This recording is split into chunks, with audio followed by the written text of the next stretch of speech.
want to kind of do a little synopsis of some of that. And then also there were a couple of shows on, one on weight loss and the effects of xenoestrogens and so on. And then there was a show we talked about men's health. So what I'm going to do is kind of break this one up into segments. The first segment will be on weight loss and xenoestrogens and these things. The second segment will be on men's health. And then the final segment of this show today will be a synopsis of the natural treatment of psychological disorders that we've gone over.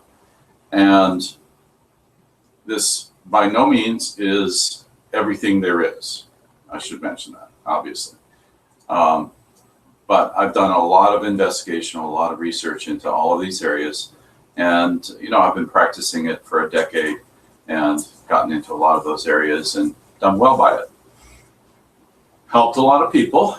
And something kind of off the topic of these issues that I'm mentioning today, I'm going to throw in, is that another area of specialty for us is fertility. And I'll just mention that within the last month, we've had 3 pregnancies. Okay, so we're doing some good work on that, turning women's hormones around through hormone balancing to prepare them to be ready to both get pregnant and to carry the baby. Now, the other part of this is that some of these women may have had an issue with recurrent miscarriage. And so once we've gotten them pregnant, I don't want to say once I've gotten them pregnant, that's not right. But once we have succeeded in having a pregnancy occur, then we want to see it through and make sure that everything's going okay, especially in the first trimester, which is really the highest risk period or time period for, you know, the recurrent miscarriage.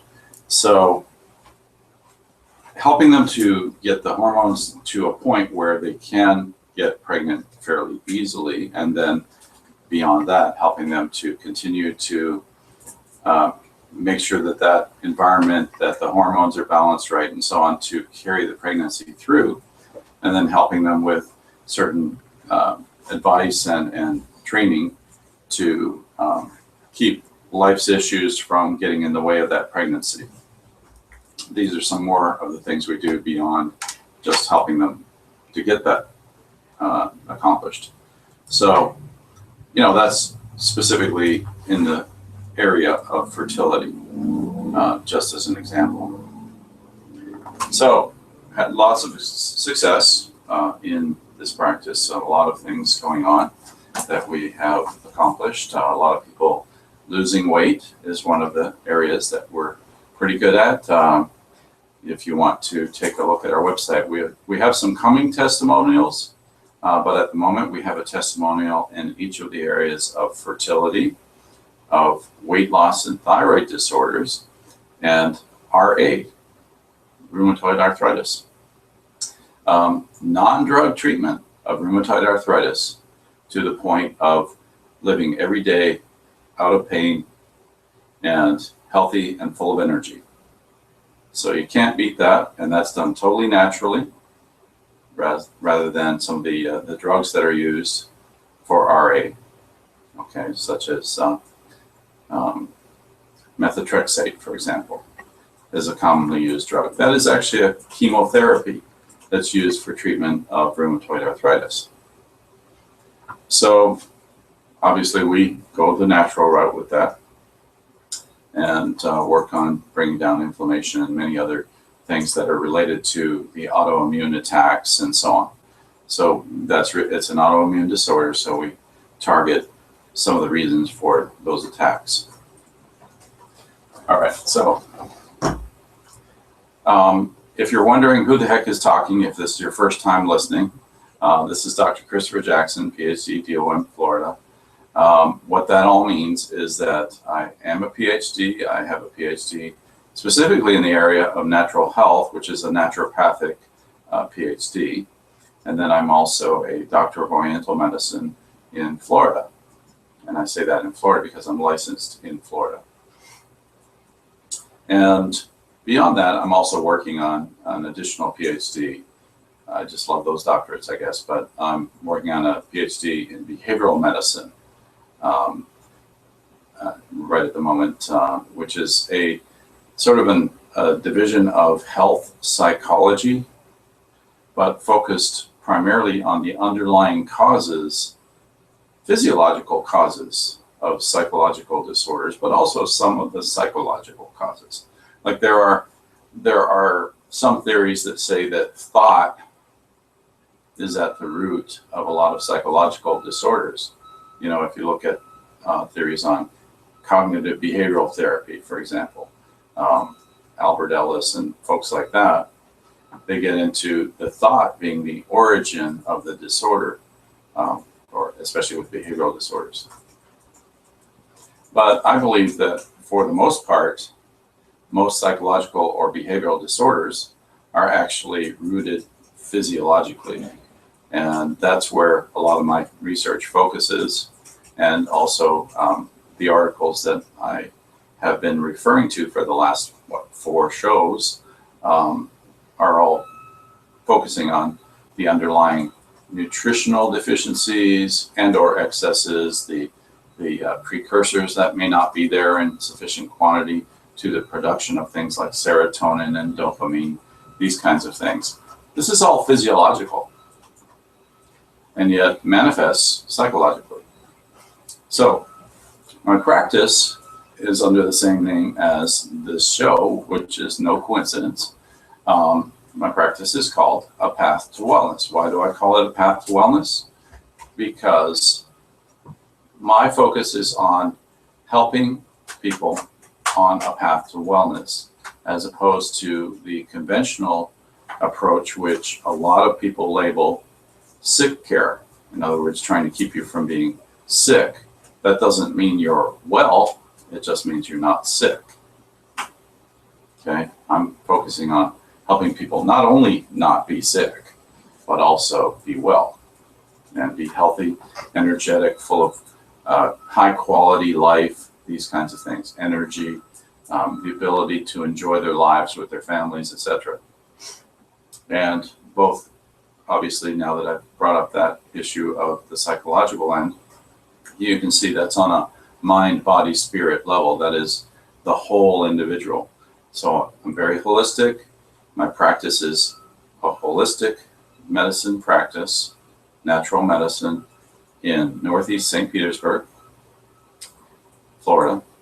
And if you'd like to check us out, you can hit the website at www.aptw.net, or you can always give us a call in the US at 727-329-9637.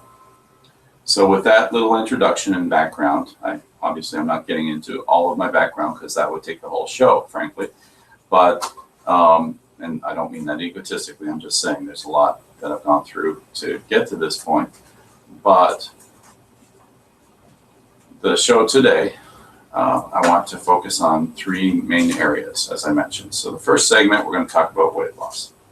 So let me get to that because we're using up all our time here.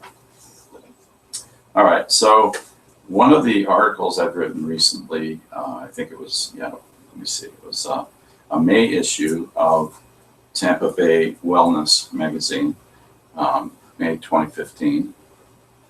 You can look that up on the web at tampabaywellness.com.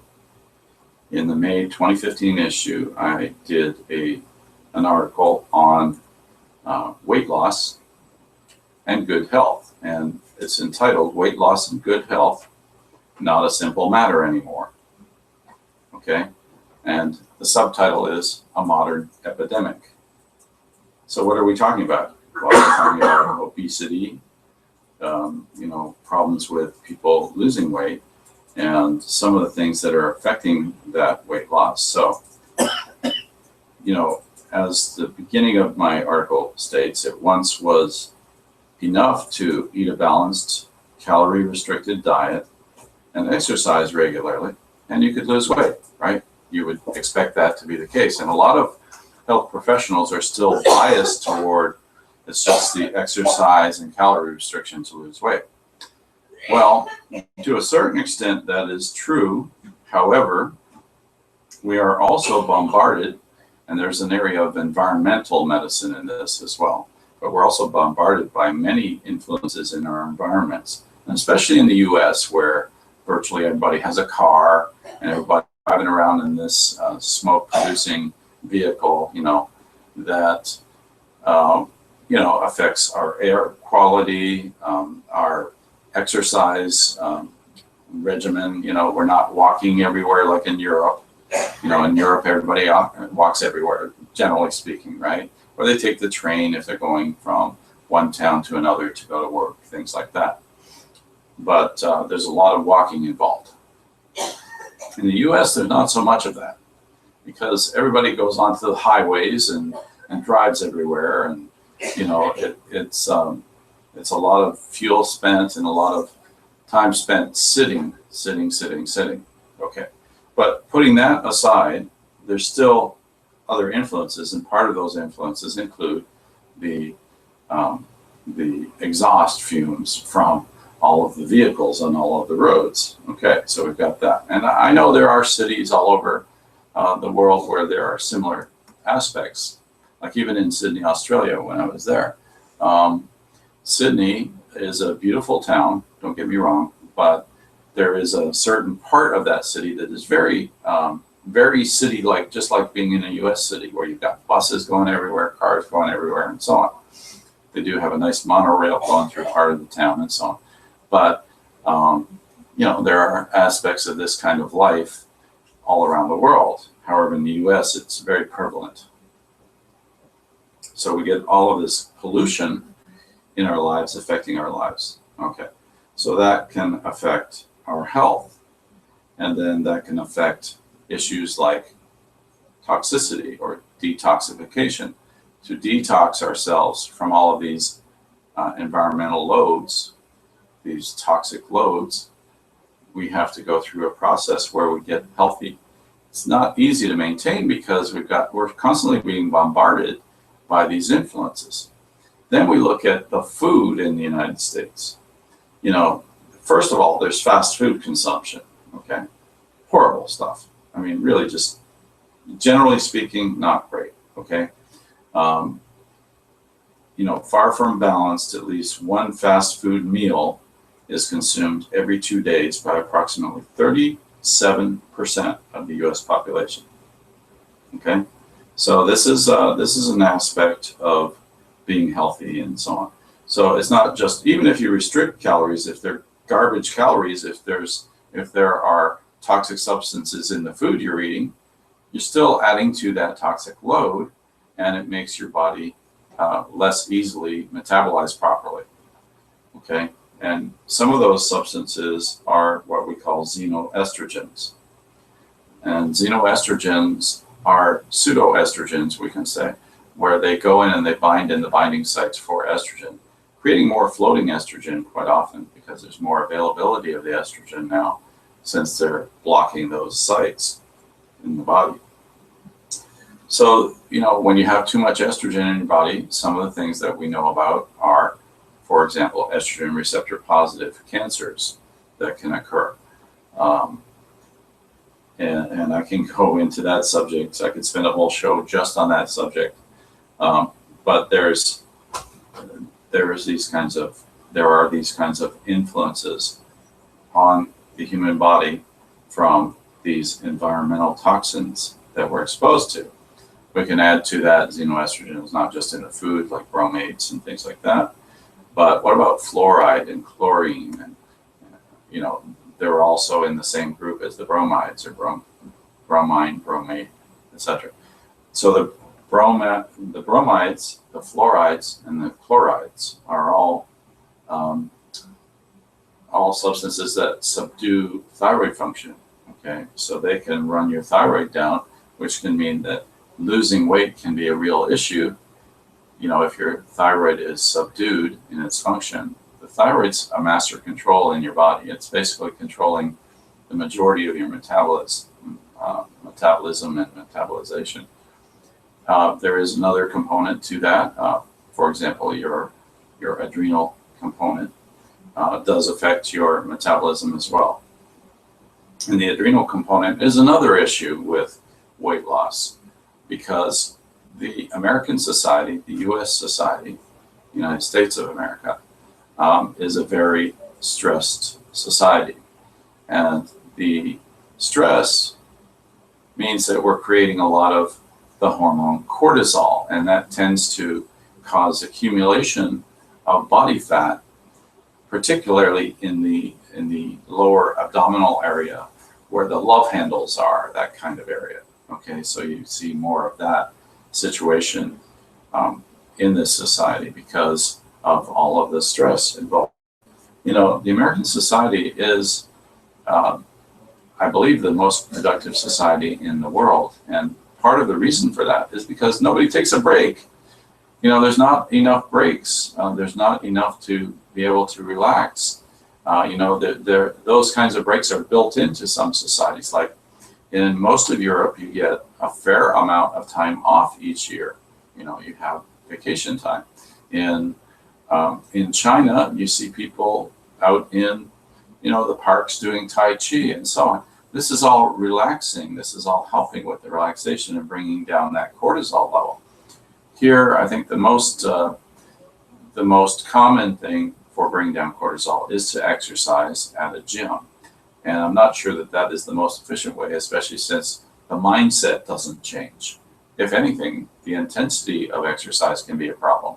It can also be a stressor to the body.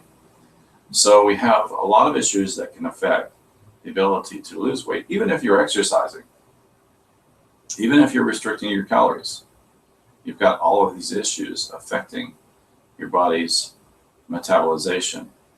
And so these influences on the human body can affect the ability to maintain a healthy weight and be healthy.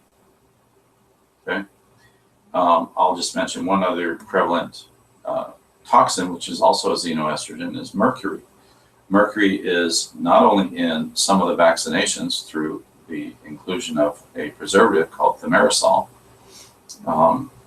which I'm not a big proponent of, for sure, but also in fish, some forms of fish, especially the higher end game fish like swordfish, like shark.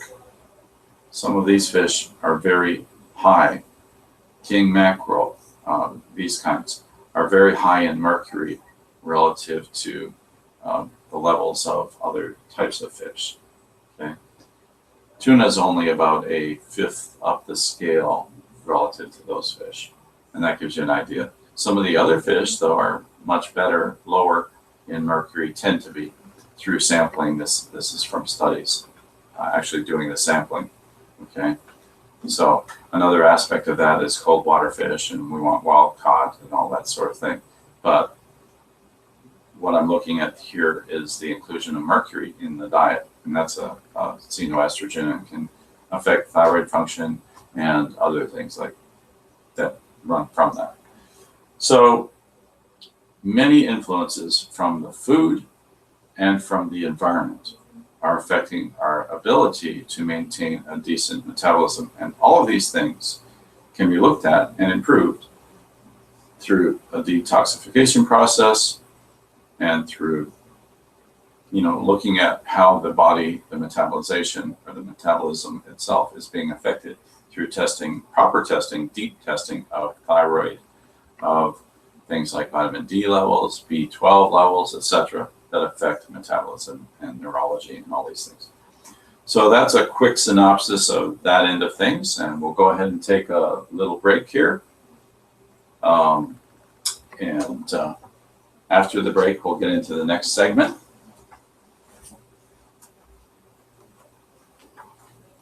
Taking a break. So we'll go ahead and take that little break, and once we get back, when we get back, we will get into men's health a little bit. So you've been listening to A Path to Wellness on rhinoonair.com, WSPF Digital Broadcasting, and we'll talk to you about men's health after the break.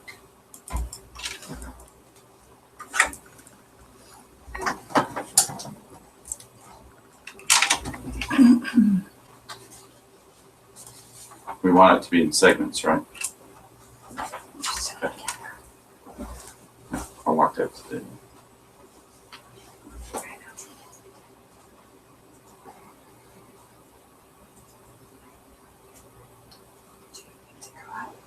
No, I'm just trying to do the format. I know the format of it. What's that?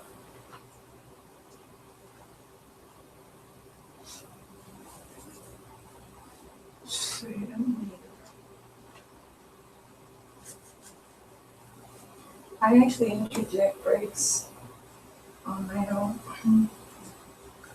Well, You're on camera. I said I'm doing a 3-segment, right?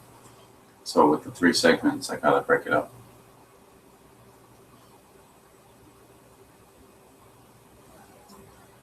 Although I am drinking green tea, and who knows?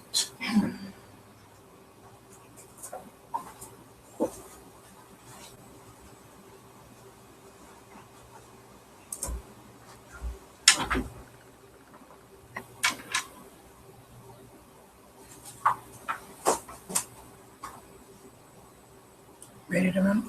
Sure.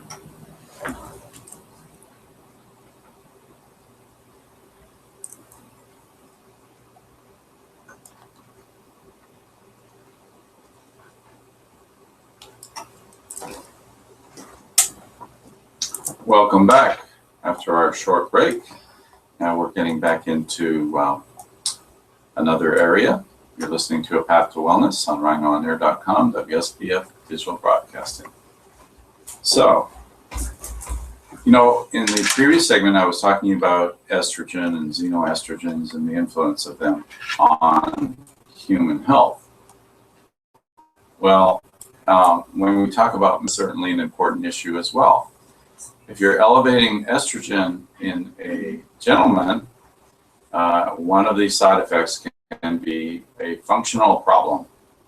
Okay, so that functionality is affected by the toxic load, and specifically by xenoestrogens that may affect the ability to produce the right hormones in the right way and to get the right response.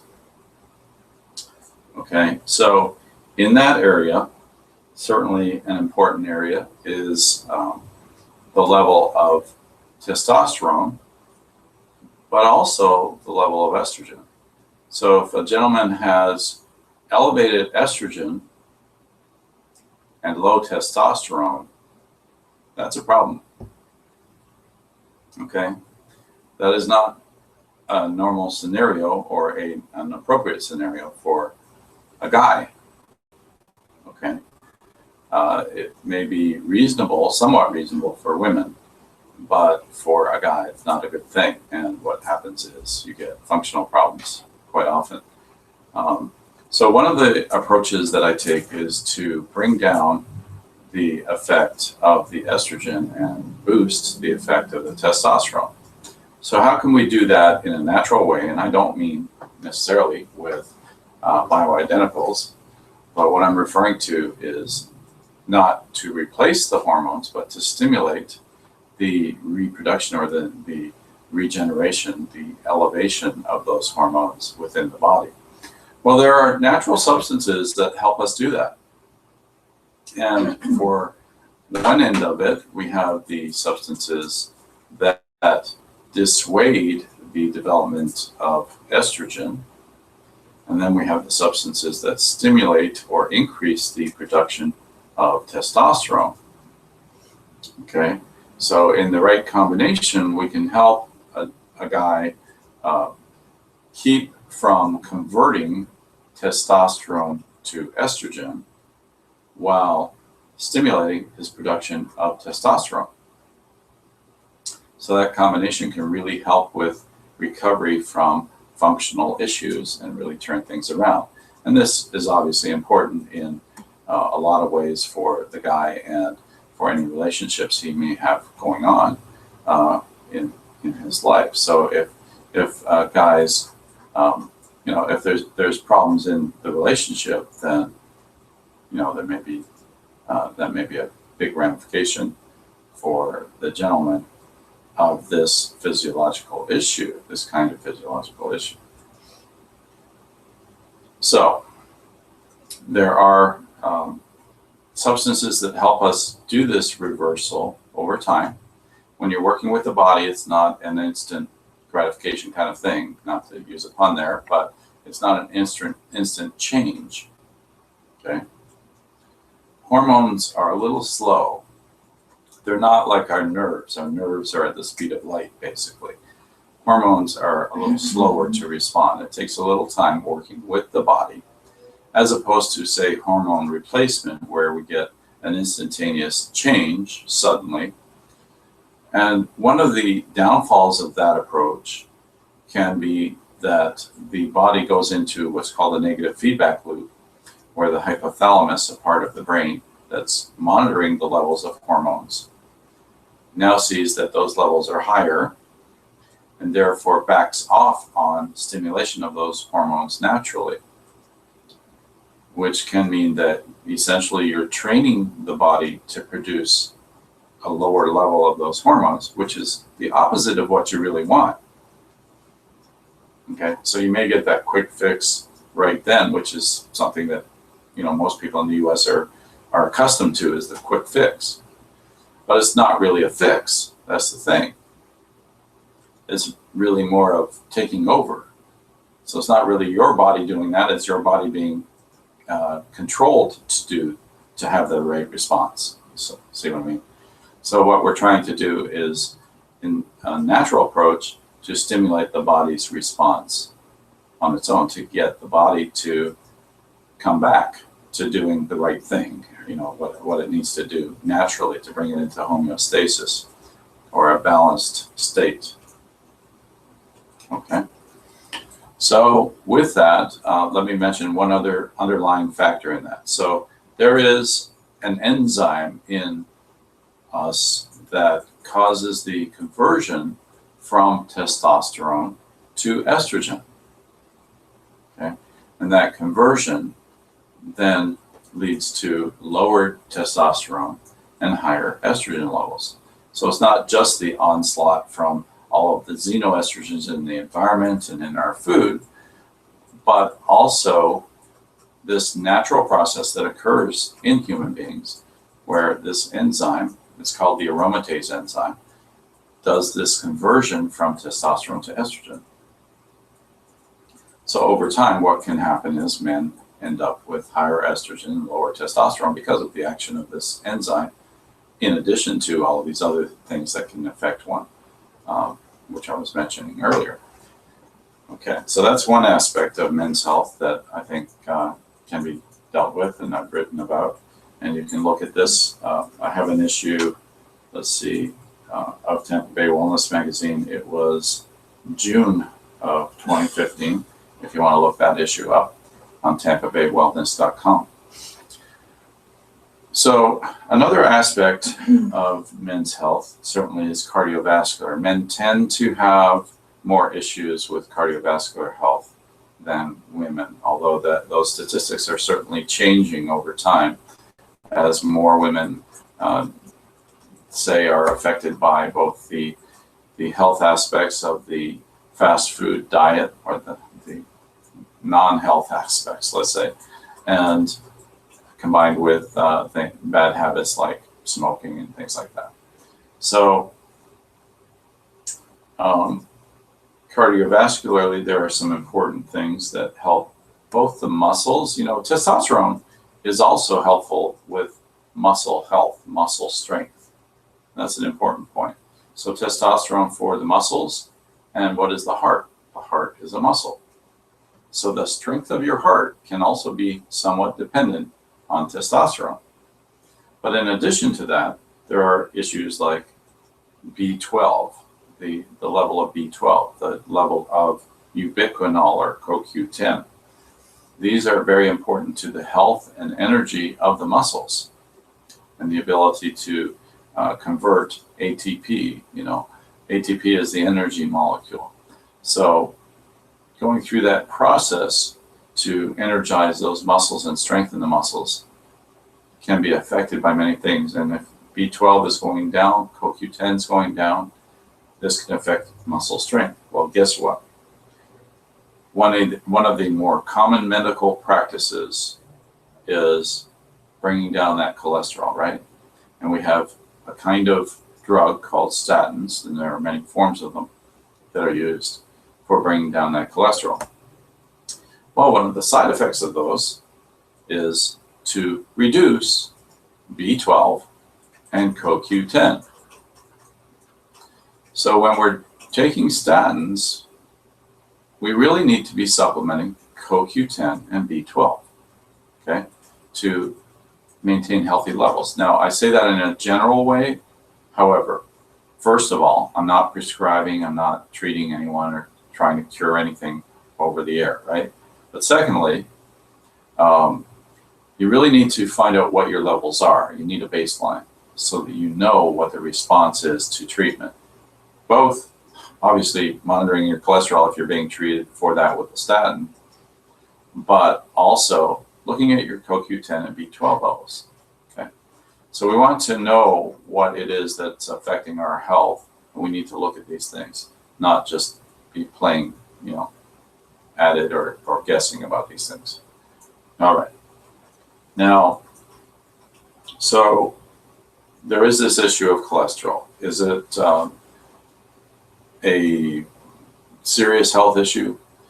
For some, it can be. For some, in a lot of cases, it's a little overblown, in my opinion. And in some cases, actually, elevated cholesterol can be very, very healthy if the elevation in that cholesterol number is largely due to an elevated HDL as opposed to LDL. HDL is high density lipoprotein. If that level is somewhat elevated relative to the level of LDL, low density lipoprotein, then it actually can indicate a heart healthy state. So it's not just the total number on your cholesterol.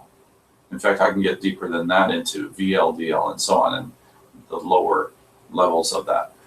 But the point is, it's not your total cholesterol.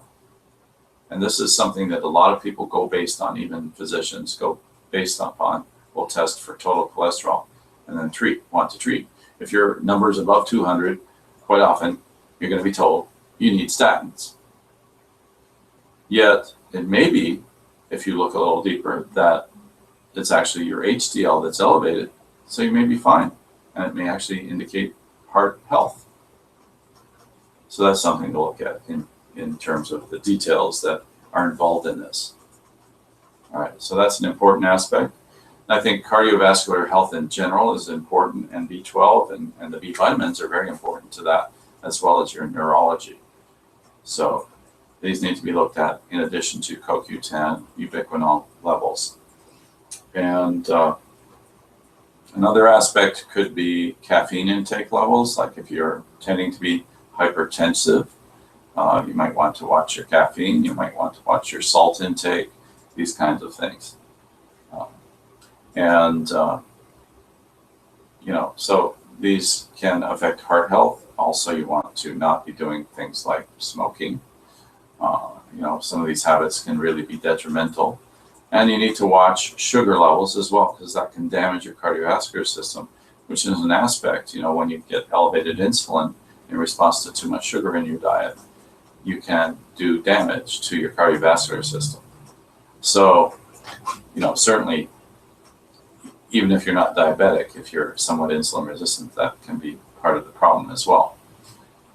So that's a little synopsis for you on men's health. And then on the next segment, we'll go ahead and go into another aspect and kind of go back over some of the things we've been talking about with regard to the natural treatment of psychological disorders. So you've been listening to A Path to Wellness on rhinoonair.com, WSPF Digital Broadcasting. And we'll go ahead and take a little break. And then when we're back, we'll go over and review some of those issues regarding natural treatment of psychological disorders. And some of the subjects we'll get into include depression and bipolar disorder. We'll go from there.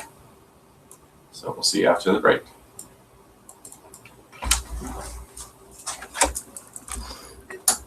Camera's on. Okay. Now I do need lots of green tea.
What you got?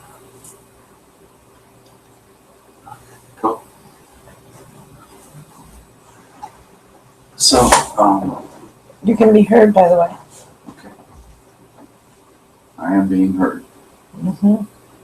And I will bring you back to be seen in another 1 minute and 44 seconds. All right.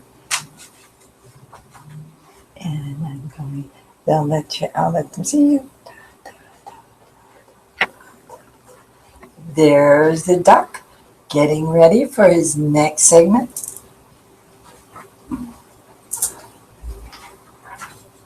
Superstar comes to mind. I know silliness helps the day go, is a great medicine. You used to, during the show, you'd be listening if you walked away. I do. When I was out there, I was on the phone, because that's where I get Mike's phone. We were checking out the video and the audio. So everybody can go on WSPF-DB just straight to the website and see it live. They can also go on Facebook. Now it's on your Facebook page, on Rhino and his Facebook page, and they can go there and just click on that and listen live. They also have there on Facebook the number to call in the event that they have a question for you. I'll take a look. So, and I think we should come on back in live with audio. There you go.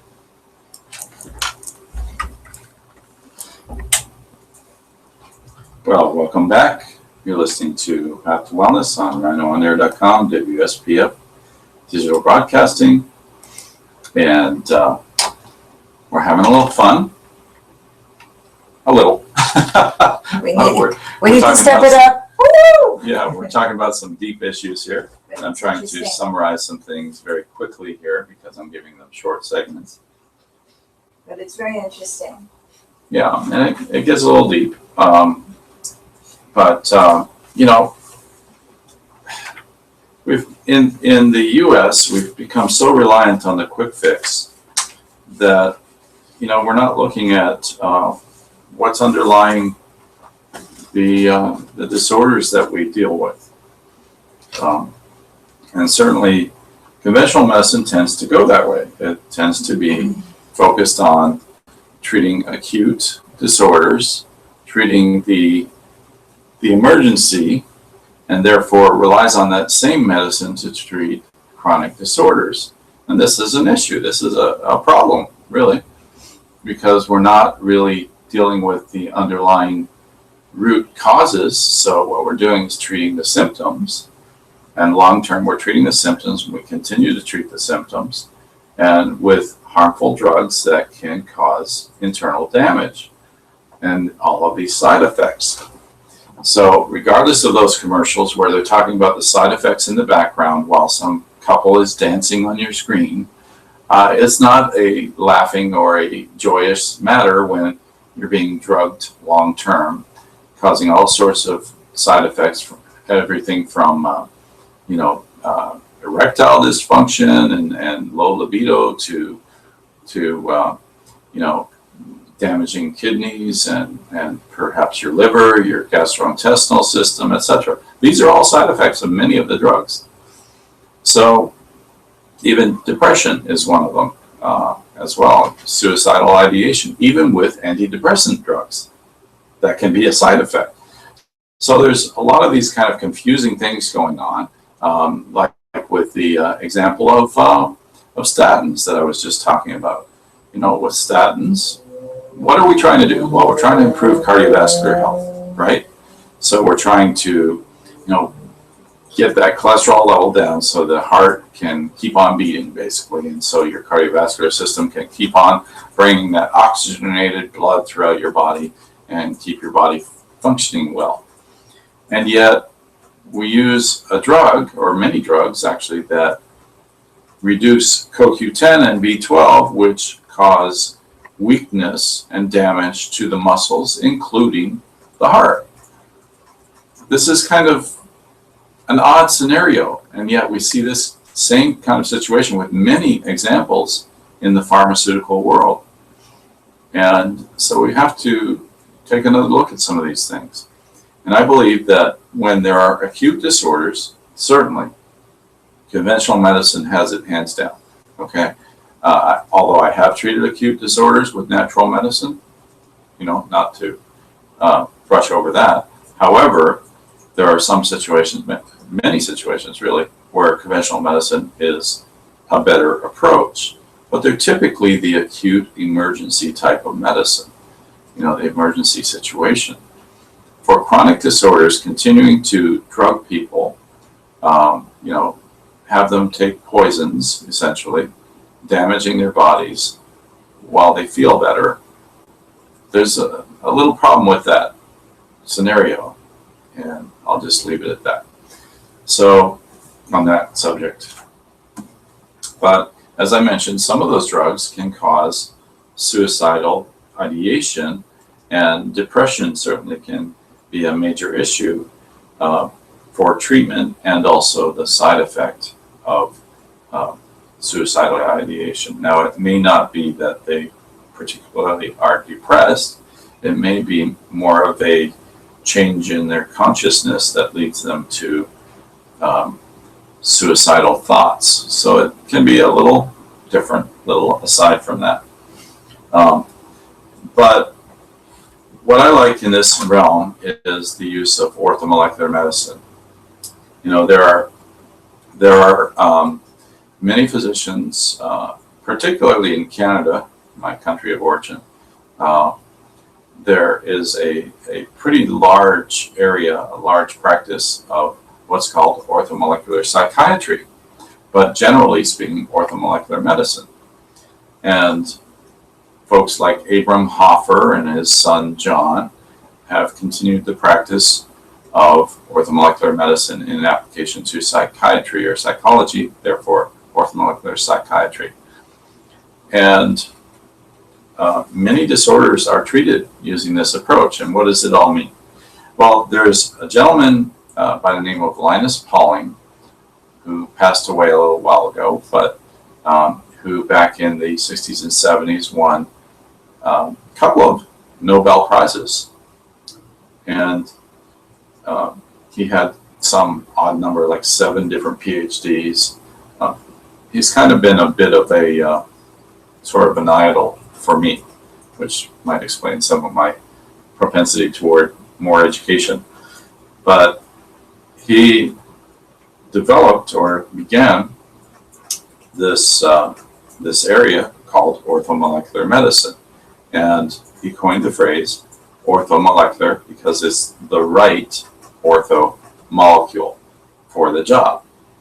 And so in treating these disorders, whether they be psychological or physiological, quite often we can find deficiencies that are leading to the end result, which would be a psychological disorder or a physiological disorder.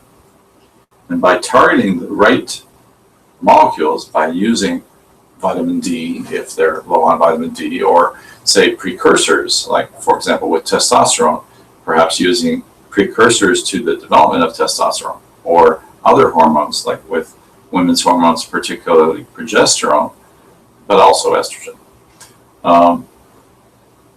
And by the way, just a side note, there are many types of estrogen. It's not just one hormone.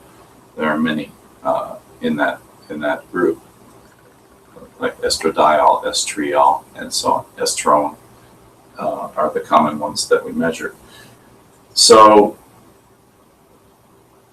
boy, I can get into a lot of segues from that conversation, but basically the result of depression is one of the issues I want to talk about. So with depression, we can see women be depressed quite often because of hormonal problems. Okay, particularly menopausal women, when their estrogen starts to drop, quite often depression is one of those aspects. It can also be related to thyroid function. It can also be related to a low vitamin D. If you think about seasonal affective disorder, right? People in areas of the world where there's not much sunlight can often become depressed. And there you go. Seattle. Yeah, Seattle's a great example. This is why Starbucks did so well in Seattle to launch their company all over the world now, because of that need, the caffeine doesn't really replace your vitamin D. It doesn't really do a good job for you. And there are a lot of aspects of caffeine I've written on as well that I could discuss. Maybe I will. But the vitamin D actually gets to the right molecule. If you're drinking a lot of caffeine, you're actually possibly causing some problems, like reducing your iron levels, because the caffeine tends to draw iron from your body, can reduce your iron levels. Well, that can run you down, that can make you feel weak and possibly depressed as well. So it really can be worse, yet you feel better while you're doing the caffeine, just like somebody who has low testosterone might look better or physically be better while they're on it, but as soon as they get off of it, actually what they're doing is they're training their body to potentially be lower in testosterone. So we need to be careful about the application of these things. But on depression, quite often there is a hormonal relationship. Vitamin D is another one, like I was saying. And there can be other facets, like liver function can be involved. The production of SAMe, acetylmethionine, acetylmethionine, actually I believe it is involved there, and there's a methylation process involved in that, and so on. So we can have dopamine and norepinephrine can be an issue as well. If you don't have enough of certain proteins, tryptophan, that will affect your serotonin production.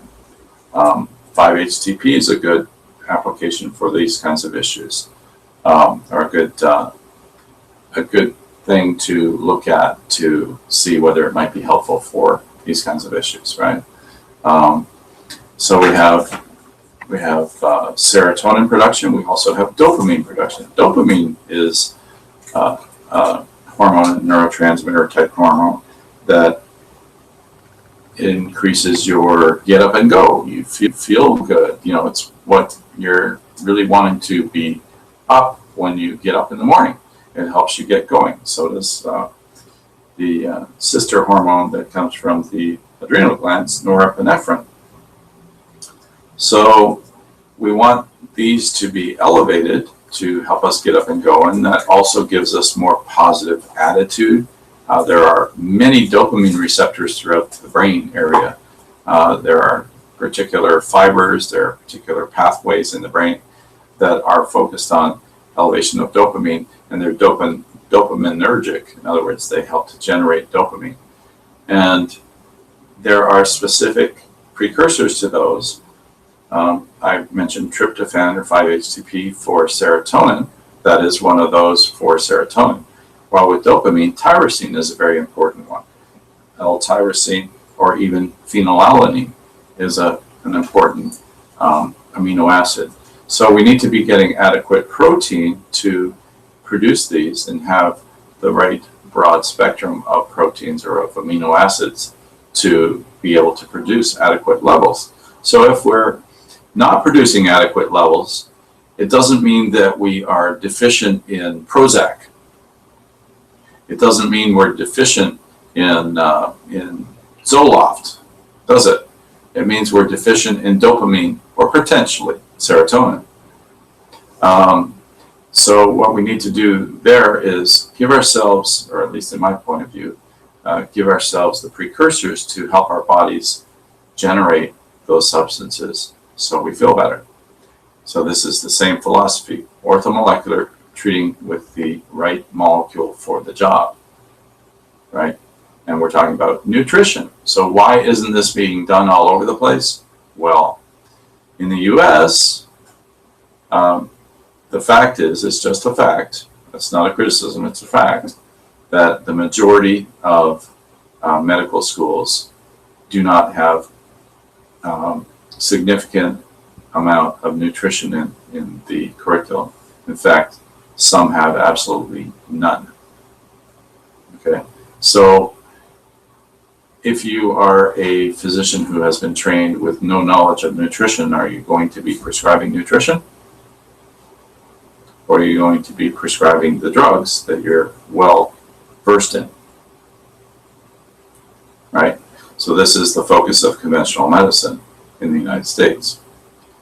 And around the world, there's more of a merging of those things. Like Germany is a wonderful example where,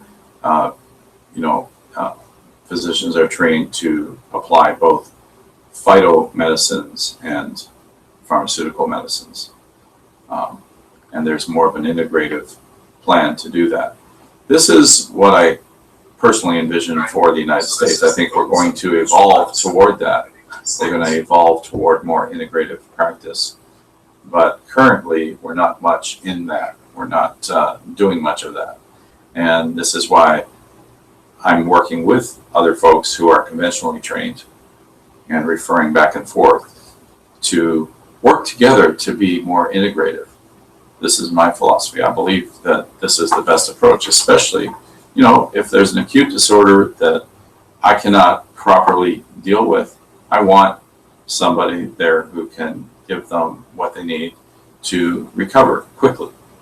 But once we're past the point of recovery and we're starting to get into more chronic issues, certainly natural approaches are very, very good. So given that, that's kind of my summary. I didn't get much into some of the other psychological disorders. I will say there's some things in common with depression and bipolar disorder, as well as other disorders like schizophrenia and so on. there's a lot of commonality. If you want to see more of these articles, you can look at TampaBayWellness.com. I've got them through many issues through, I think the September issue now is out with dealing with schizophrenia. The one before that, which would have been August, the August issue, I believe, dealt with bipolar disorder.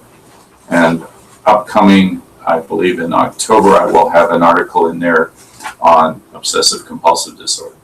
So many things in common among all of these disorders. Certainly serotonin is a big issue throughout all of those, but there's also dopamine and there are other issues. Magnesium can be very important to the production of serotonin, for example. So a lot of stuff going on here. And if you'd like to listen to this show again, it's going to be replayed on Fab Radio International at 11 a.m. Eastern Standard Time tomorrow morning, if you'd like to have another listen. Every Friday. And every Friday at 11 in the morning, they'll be on Fab Radio International. And that just Google Fab Radio International. That's it. It's FabRadioInternational.com. FabRadioInternational.com. There you go. All right. So, hope you enjoyed the show. I know it was a quick synopsis of several areas, but and next week, I think I'm going to get back on the track of women's hormones a little bit because I think we need to talk some more about that. So, hope you enjoyed that quick synopsis, and you've been listening to A Path to Wellness on rhinoonair.com, WSPF Digital Broadcasting. If you'd like to reach the practice, you can either hit our website at www.aptw.net, short for A Path to Wellness, aptw.net. And if you'd like to call us, you can reach us at 727-329-9637 in the United States. See you next time.